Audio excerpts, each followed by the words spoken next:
Alright guys, a quick one. Here, I'll detail how to use T9 dialer for iPhone. So if your iPhone is running on the latest OS 18 and now you want to make use of the T9 dialer on your iPhone, then here's a video for you. So if at the end of this you found this offer informative, please don't forget to like and then subscribe. Now to use T9 dialer for iPhone, all you need to do is click on the phone app, choose keypad, then type in the name of the person you want to call on your iPhone. So let's say I want to call Jasper. Just type Jasper as it is on the keypad. Then once you type, you should see a suggestion here. Go ahead and click on more.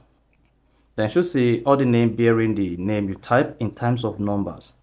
So if you want to call any other person, let's say you want to call Justina, just type in the spelling on the keypad. Then once you type in the number or the name on the dialer, you should see names with the same name or numbers you typed. Then you can now go ahead and put a call through to the contact by clicking on the contact once, or better still, go back and click on the more button beneath it to see all other contacts with the same phone number. You can now go ahead and choose whoever you want to call, and then you are good. So that is basically how to use T9 dialer for iPhone. So if you found this offer informative, please don't forget to like and then subscribe.